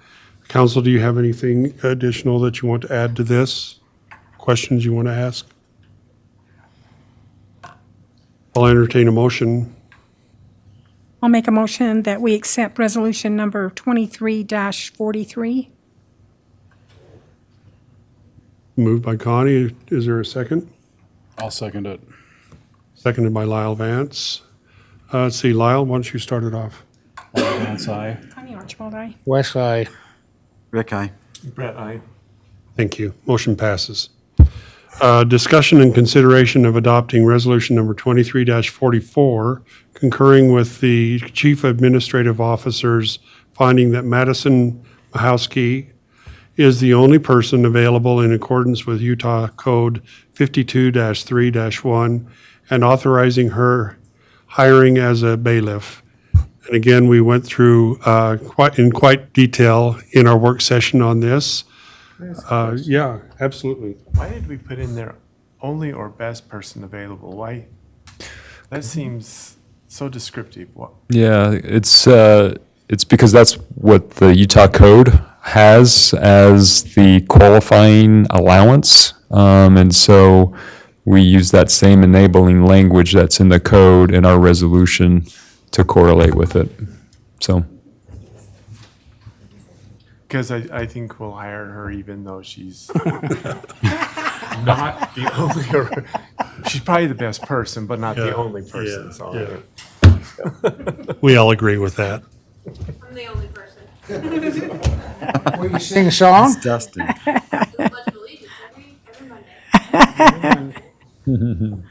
I'll make a motion that we adopt resolution 23-44. I'll second that. Been moved by Wes and seconded by Connie. Let's see, I forgot, let's see, Connie, I think it's you. Connie Archibald, aye. West side. Rick, aye. Brett, aye. Aye. Motion passes. Thank you. That finishes our new council business for this evening. Council, we're going to review the calendar. We've got something going on this week. Mark? One or two. I talked to Zach today. He said he wanted to be here, but I guess he had other pressing issues. So right now there's a goose chase going on. I know Wes has signed up for it. It's a virtual scavenger hunt. Each one of you council members and the mayor has a challenge that a different council member drops kind of every day. I think today was Brett's. I've tried to email you, and I emailed your Gmail account too, but I did not hear back from you or Connie. Didn't hear it. I didn't. But I've been out of it's the same challenge as you had 3 years ago, kind of. It's the arts, yours is the new mural. So they go and take a picture in front of the new mural. Do I need to do something? No. Too late. But get on the app. Yeah. He got me on the app, and it's just fun to see what everybody else. Goose chase? Download the Goose Chase app. It's on there. It's Yeah, search Heydays it's really 2023. quite interesting because there's people that are They're gung ho waiting for about that it. challenge, and boom, they're out doing it. Yeah, it's kind of fun. Cool to It's kind of fun to watch them. It was kind of fun to watch your daughter Yeah. eating with the hands, Yeah. somebody else's hands to eat cereal. Yeah, my youngest daughter was reaching behind my oldest daughter and then feeding her the cereal for post, and got it everywhere, all over the table. But so that's going on right now. Everything really starts on Friday. And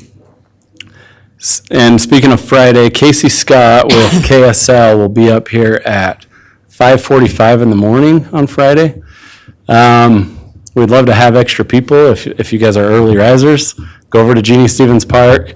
I think what we're going to do, he has 3 segments, and one of the funnest things with Heydays is our family games, and we always have a hula hoop challenge. So we're going to call back the previous winners and then have Casey, the TV personality, challenge our previous winners on a hula hoop contest, a hot dog eating contest, and a root beer chug. So that should be pretty fun, but we'd love to see you guys there as well. It'll be at Jeannie Stevens Park, 5:45 in the morning on Friday. And then we need help with the community dinner and concert, just kind of serving and taking money and cleaning up tables and all that good stuff. That'll be Friday. It starts at 6. If you could be there, 5:15 or so, that'd probably be good. And then early Saturday morning, Paul, 7:30ish, start at 8. 7:30 on Saturday morning. So, and we'd love to have you at any of the events, and we'll try and get you shirts early so you can wear them, maybe at the dinner that night. So, any questions? I've got your beautiful orange apron with the new logo on. Okay. Public Works. Does it say prisoner? Orange and white stripes? I don't. I have a commitment on Friday night, but I will be there Saturday morning. Okay, I'll be there for both. great. We'll be there. Okay, thank you. Thanks, Mark. Paul, was it 7:30 on Saturday you want us there? Yeah. Okay. right in there. Get Sounds the great. cleaned up and everything going. Yeah. Any other calendar items we need to see? We got. Can I ask a question? Sure. How much did we spend on fireworks? The budget's usually $12,000.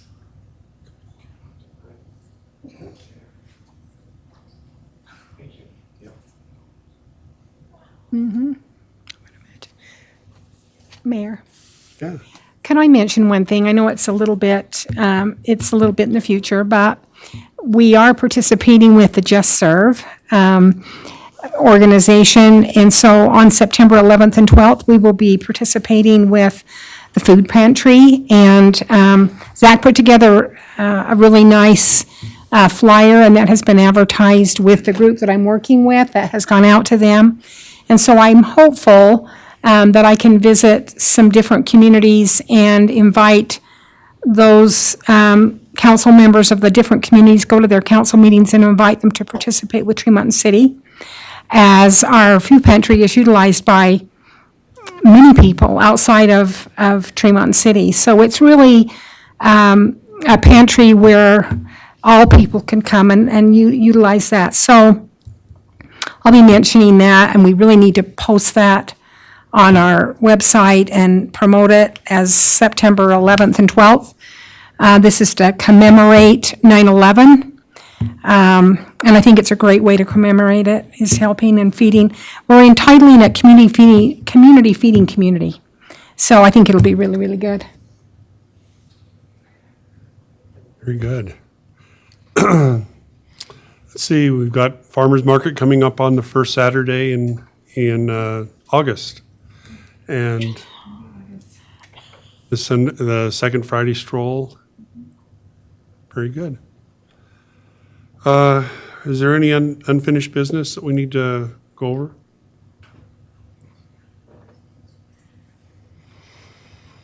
Okay, branding implementation update. Do you want to take a moment there with us?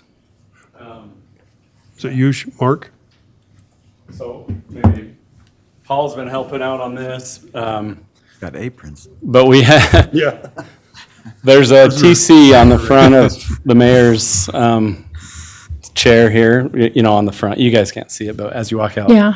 look at that emblem. We had those made and then rolled just to the perfect angle so that we can tack weld them onto all the black garbage cans up and down Main Street. Instead of buying new, that only costs like $400 for 40 of them. Instead of buying new 20 or 30 new garbage cans with our emblem on it. And then Sarah has helped us. We got a grant from the county to buy street furniture, and so we've spent the $20,000 that the county has given us for bike racks and benches to go all up and down Main Street, and it'll be branded with our logo as well. So That's awesome. Awesome. City administration reports. Let's see. Paul, why don't you give us you haven't had a few things going on, have you? Give us an update on. I don't have the garbage cans done yet. I'm working on it. No, just a couple things. I got one thing that, believe me, I had a discussion with the vendor. I got notified Monday morning that a sweeper is still delayed. They don't have a truck to put it on. They're waiting for Freightliner. So they're talking late October, early November. I did talk to the vendor because, believe me, I had quite the discussion with him. I can be really hot sometimes. They can probably get us a sweeper prior to the county fair to where we could sweep prior to the parade and after the parade for free. And then they take the sweeper back. And then if our sweeper doesn't get here by leaf pickup time, they'll make us a better deal than they did last year, but it would still cost us, maybe up towards $7,000-8,000 a month to rent a sweeper till it gets here. I don't know if I need to touch base with Dustin, if there's something we can do. I don't know if the other companies, I don't know what we're tied to by contract by ordering their sweeper. We went with the Johnson, had the decent price, and we've been using them for 25 years at least, the last two sweepers we've had. So, but I just want to give you a heads up on that, because it was slated to be here June 1st. Then the salesman told me, it's going to be August. Well, that salesman is no longer with the company. Another salesman's there, but he says our Johnson sweepers tell them they're having a hard time getting their chassis to put the vehicles on. Anyway, with that said, they should be starting around the 21st to put the fog coat down. They might even be starting a little early. They're way ahead of schedule on everything. Chip seal, the road, if you've noticed, 1000 West is complete. They've finished today raising the manholes and the sewer manholes and the valves and stuff, so it will be opened up for traffic. Striping will be coming the first part of August sometime. I didn't have them tied down because I had to make sure all the seal coats and everything was done before he brought the striping units in. So I've got the contract there, and they'll be the first part of August. So some of those roads will not have stripes on them for a couple weeks. Just know if people complain, just know the stripes are coming. And the roads will be awful black. So at nighttime, they'll be dark roads until we get the paint down, Right. just so you know. Crosswalks painted. We're working on crosswalks. I had one question. They won't, if they fog coat Friday, surely we won't let them on Tremont Street, out in Archibald's, none of that with everything going on. out I'll there? talk to him tomorrow on when, Go up on the hill over in. well, it's hard too because it's garbage pickup on Friday on the north side of town. Well, they could start on the south. South, I just so- would hate to see them fog coating 6 North and. Well, I mean, those fog coat, after about a half hour to hour, you can get on those roads and it won't pick up, it won't track, because it sets up hard fairly fast. So, I forgot about garbage. That'd be a good time to start on the south end. so I'll have that discussion with them tomorrow. They let me know today they were hoping to start early. They finished up all the chip seal today, at the south end of town. So, anyway, any questions? Sewer line's still coming. It's slow go, but probably another month and they'll be all wrapped up on the sewer line. They were paving today on that, shoulder area there along Main Street, so. A lot going on, Yeah, so. sure. Let's see, fire department, you want to give us a little update? Yeah, you bet.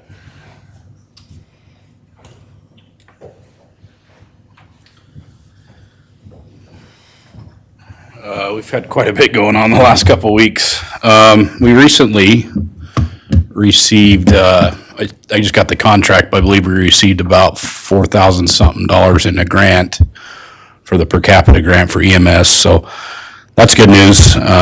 We should be finalizing that here soon. We just completed interviews for 3 full-time captains, so something we've never ever done before in the history of Tremont Fire Department. So we've extended 3 conditional offers. I think we're still waiting on one of those to come back, but we're pressing forward. So we're working on our staffing like PD is and hoping to get our numbers up to where, we have that right size for our community. So that's the big stuff. Still searching for the chief. I think we're getting closer to hopefully knocking that out and having that done and complete as well. So that's all I got. Any questions? Thank you. Okay. All right. I got to bail, so if you need anything, holler at me. All right. Thanks, Chris. You bet. Let's see, Dustin, you want to fill us in on police department? Anything going on there? Sure. That's a dumb question. There's been lots going on there. So for us, we held SWAT trials, we got our team, now we're ordering the gear, trying to get that at a reasonable price. Aside from that, we've done a series of interviews to prepare for the future, and with the understanding that they're fully unknown if that's going to happen until we get that final vote. We actually have had some interest, which is good news. Total, I don't know if we lost this or what. Okay. We lost, we had 5 total interviews. I think they're all looking pretty good. We'd have to go through backgrounds to really find out. All right, there we go. So 5 applicants who have interviewed. We had one that was ready to take employment, but he had got a better offer, so we lost him along the way. It's looking good, but our recruitment and what we've done had to change tremendously from what traditional means was. We just don't, there's not the same market, so now we have to go out and seek applicants and do a lot of proactive stuff, and it's giving us an edge. I think the reputation of the PD is holding strong too. People are kind of willing to take a little less money for that environment we've created, so that's really good as well. Other than that, things have been pretty busy. We've had some big incidents that we're wrapping up and we're working on, and you guys are already up to date on that stuff. So, and we just got another one, and I'll keep you posted when I know more on that. So, Any comment, chief? Go ahead. We're kicking butt on the lemonade thing, Yeah, we are. you know? Yeah. 5 today? Oh, That's all man. by 5? Go home and encourage kids to open them up. Let them know, because they go. Yeah, It's only been 1 or 2. As of today, we're ahead by 5. Well, that's awesome. everybody's got his number or Tara's or any of them. Just call them and say, there's one, and they go, and Well, and we made Gotta it a show 'em up. point that we're going to beat Brigham on this, so. it it's was their looking that way. challenge. Yeah. No, I'm really excited about that. Guys are very competitive in this career, and we're kicking butt, so hopefully we pull it Good through. comments on the post. Yeah, good. Good to hear. Very good. Anything I can do for you? Go ahead. Your little texts to us Yeah. are awesome, vital, and great.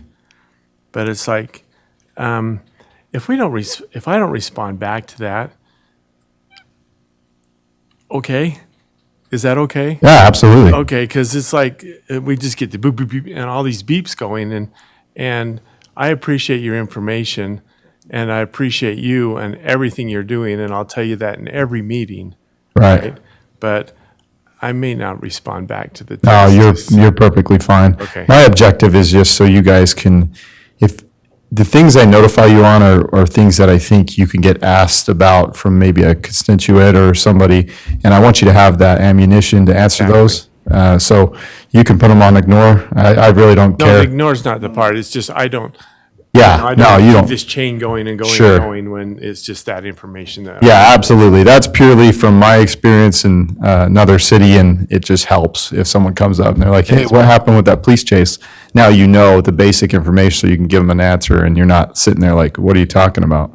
So, So thank you for that information. yeah, no problem. It's valuable to us. Yeah, I'm glad to help. Okay, let me know if it's too much, but cool. Awesome. Thank you, guys. I appreciate your support. Anything else? Okay. Thank you. Sarah, do you have anything to add? All right. Let's see. Sean, do you want to give us an update on Inland Port and some other things that are your DRC? Just kind of follow right through there with that. I would say, we have a big agenda, relatively big agenda for DRC tomorrow, so just not everything's up there. So let me just touch on the inland port really quickly. Lindsay, if you could pull up the PowerPoint just to show the area. But you might recall that the Inland Port Authority came several meetings ago. They're actively creating a project area throughout Box Elder County. The county is spearheading it, in addition with other municipalities that want to participate. And so we delineated a project area. And as you know, this is actually akin to what the redevelopment agency does. The Inland Port creates project areas for the purposes of capturing tax increment. They have a special carve-out in the state statute that allows them to be able to move a little more expeditiously than what the RDA process is in project area creation. They've given us some assurance that they will administer those within our best interest, and that we have, say in the process moving forward, which has been true on all of that. So if you would go to the next slide, I think what you see in red, hopefully, go back if you would, I think everyone knows where this is at, but just for those who may need a little more context, it's along the rail corridor. It's 1000 North, and it is essentially Lazy Boy headed north into Garland. And so that, I think, is 80 acres. Lindsay, if you go to the next slide, I think, is that what it says on that? 80 acres essentially is our portion of the project area. Part of that then? It is, and I had the ability to participate in what parcels to include, and the thought process is, and I'll show you on another slide, Tremont City as a tax entity will receive 25% of the increment that's created in that project area. 10% of that increment can be used for infrastructure improvements. Generally, those infrastructure improvements have to be within the project area, and they're contiguous. And so the thought is that we could use potentially tax increment for affordable housing, which we spent a great deal of time talking. That's the exception where that increment doesn't need to be spent in the project area. But the thought process that I had was to improve the frontage on 1000 North. Right now, there's no curb gutter and sidewalk. And so the thought is to include those parcels, with the prospect of using some of those funds to include the road frontage improvement. And in some cases, to encourage Lazy Boy as well. There's also that trail that's continuing on. The developer is going to essentially dedicate the easement and dedicate and construct the trail as we've talked preliminarily about it with them. And so having that also touch 1000 North gives them the ability to do that. So it would continue all the way up through Garland is what's being contemplated there. So if you would go to the next slide. So the project area does include Garland, as I mentioned. I think with Garland's parcels, it is 130? 135. So all that area that's shaded in a little darker color, outlined in blue, would create the project area. And obviously, it spans 2 political subdivisions. So the way that would work is, any improvements that are in Garland's incorporated limits would be the tax increment Garland would receive, and vice versa for us. And the next slide shows you the tax increment distribution. Taxing entities, the school district, the county, anyone that has taxing authority within that project area would receive 25%. The life of the project area is anticipated to be 25 years with potentially an extension of 10 years. So during that time period, we would receive 25%. 5% of the increment would be used for administration fee for the inland port. It's pretty common that there's some type of administration fee to help pay the cost of managing the project and the overhead. 60% would be reimbursed to developer for investment in project area. 10% would be for infrastructure or affordable housing. So. Do you know, how big is the capital structure going to be on that property? Do we have any idea? There is a prospect. They've been shopping that project area around. So depending on what's ultimately built, I've heard upwards of 180 million invested. But if that lead works, then it could be that. But it could be something different too. We just need to see what. That's, a lot of that is the Garland portion of it is, am I right? Right. And so Tremont is like 2/3 and a third. Yeah, just land area. I mean, we jumped from 80 acres, and some of, what I showed ours, there's not the development potential. Those greenfield sites obviously have the greatest ability to create tax increment, because right now they're vacant ground, and you go and improve it. There's much more taxable value there, which yields a higher, increment. I included some for the purposes of reinvesting some of that tax increment to improve the frontage, or in some cases, frankly, improve the frontage of Lazy Boy with landscaping or doing other treatments and improvements that would help that project be a little bit more successful and give, help Tremont and cities, that gateway portion into our city, help improve that area aesthetically. So when a building is built on that property out there, the county separates what's Garland's in Garland's area and what's in our area? Yeah, they'll create different taxing districts. And so that's how they're able to, to separate it. The part that probably becomes a little bit more challenging is personal property, because that's self-reported. And, we would need to rely upon, whoever the tenant was to understand sort of where that personal property is located within their facility relative to, to our, to our city boundaries. So, but Autoleave is currently situated like that, where it splits, that facility splits, or spans two jurisdictions, Tremont and Garland. So it has been done before.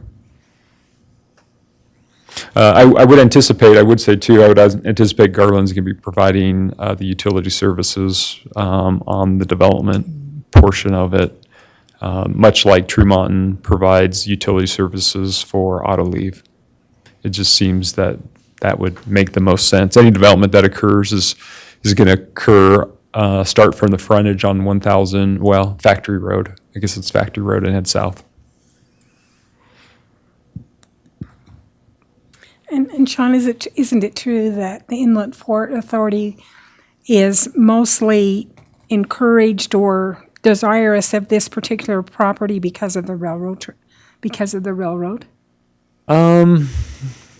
It's enticing to them to have that there? Yeah, I think so. I mean, absolutely.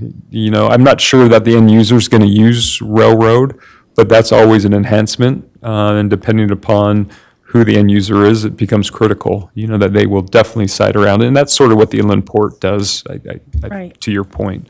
Yeah. So, yeah, I agree with what you're saying. That's correct from my perspective. So the other one, we talk about this every 6 months, so we don't need to spend a lot of time, but this is the junction revisited. We're going to have a DRC meeting to discuss it, but, we talked about it in our work session. There's no shortage of the desire to create attached housing, and unfortunately, this neighborhood is comprised, being proposed and they're entitled to do it too. I think that's the issue, is they're entitled to do attached housing. And I think that makes for a little bit of a challenging neighborhood sometimes when it's all the same housing types. So if you would, let's move on to the next. Zoned yet It is zoned, yeah. for that? It's mixed use, and I've never really liked that zone, honestly. In fact, we need to revisit it. If you look at your map along there, it wasn't mixed use, was it? It's been mixed use for as long as before I was here. But yes. So, Autoleave Solar Array, just want to let you know that this was a conditional use application that the Planning Commission approved at the last agenda. It's Autoleave has the initiative of becoming net zero by, I want to say 2025. They're doing essentially 15 acres of solar array, and the array will track the sun, so it'll move and adjust according to the orientation of the sun. I'm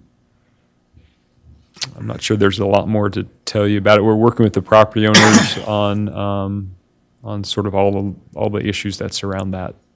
So. My notes say that net zero was by 2030. Oh, is it 2030? 2030. Oh, thank you. 15 acres of solar array. Yeah. They want to put that right around their plant out there? So actually, if you can show, it's actually a good use because I think they've purchased land to ensure that people don't encroach upon in close proximity to their area. So it's land that they own. It'll be set off the road a little bit. There's some buffering and screening that's going to be worked on along the frontage of 1000 West, just to sort of break up what would otherwise be a tremendous amount of solar panels. What's being proposed won't shade or interrupt their operations. And so, they were, I think, fairly amenable. We're just working through it. There'll be a fence, that heavier weighted line that you see that surrounds the facility. That is what will be a fence. I think on the west side, though, that fence line is going to move forward closer to the road. But they'll service them, and it'll be There won't be any hard surface or gravel. It's just going to be, I believe, what's currently there. So they'll need to maintain it, whether through grazing or, in fact, if anyone knows individuals that, that I think they were open to understand who in the community might want to graze that area. Just the area outside of where the, Kind of in that chain link fence area, maybe like sheep. I've seen that work well. there's plenty of people that would Yeah. take advantage of an opportunity to graze their animals. That's what I thought. So anyways, Can't graze them right by them panels, can you? No, I don't think you can, but, maybe, I don't know. I think you can. I think there was like 4 feet. If you go to the next one of the slides, can you see the clearance on that, Lindsay? That's that middle cross section or profile is the steepest it would be, and I want to say I thought it was like 4 feet clearance. 5 foot. And that's on Tremont City, 5'3". Tremont City, Side of that's in our city, right? Yeah, it is in our Yeah. city. On the south side of the building, the structure. South of, It's 3 feet, 3.5 Yeah. inches. I think you gotta start a goat farm almost and 4 start feet. milking goats. Almost 4 feet 4 on the feet. tilt. Yeah. Wes? no. So I think a small animal, could graze Sheep, under it. Goats and sheep, well, not goats. They'll climb it. They'll eat it. Oh, they'll climb. Would work Kind of a though. good idea, really. There's plenty of people over there that have got sheep that would love that opportunity. Yeah. Have you been out west, going up to Golden Spike and Oh, seeing yeah. what they've got going on out there? I have Oh, yeah. not, no. Cow. Drive out there, just make that loop. Okay. Adams is, I can't remember how many hundreds of acres. Hundreds of acres of them. Yeah. Nucor's gonna do Wow. it too. Or It's incredible. Mammoth. Who's doing Gonna do 'em? I don't know, but they bought it. They've got it leased or whatever from Adams, Yeah. the Adams family out there. I will. That sounds interesting. This one is built out, and I think they did talk about maybe doing 2 phases. It wasn't quite clear, like how quickly they're going to go up, but 7,000 panels will comprise. Not that much. Yeah, that's amazing. They even talked about, the windbreak and the certain type of trees that are drought intolerant that they want to make sure they're using, and it was a great discussion, I thought. Yeah, I did too. They'll do it right, the way it's supposed to be done. I think we ought to buy the property out by the junction and put our own city panels out there. Forget this idea of 10,000 units. After Paul's gone, we can get into the power business, huh, Paul? Let's shade from the freeway, that freeway's All right, is that all you got? Or okay, let's see. I got the department head reports, council reports. Wes? I have Wes? nothing. I'm, like you said, I'm proud of Paul for everything that he's put up with phone calls and, people's getting a little testy, but when you got Sarah to put that in, just be patient because it's about over, People's not been all the greatest of understanding when they come to a road closed and go around the corner and it's closed. They can't get home because they've always come home that way, but Paul's put up with a lot and thank you. Yeah, no kidding. Connie? I don't really have anything else either. Just Okay. appreciation for everyone. I appreciate the collaboration that goes on in the city and the different departments that do that so well, collaborating with the council and just helping us to know what's going on. And so thank you to everybody. Everyone's doing really well, and I'm just thrilled with what's happening in our city. And thanks to Chris, he keeps us going until we get a new fire chief, and I appreciate all the effort that you guys are putting forward trying to get us one hired. I don't have anything. I just, like Connie said, thank you for everyone. You do a good job. You keep us informed, so thanks. Appreciate it.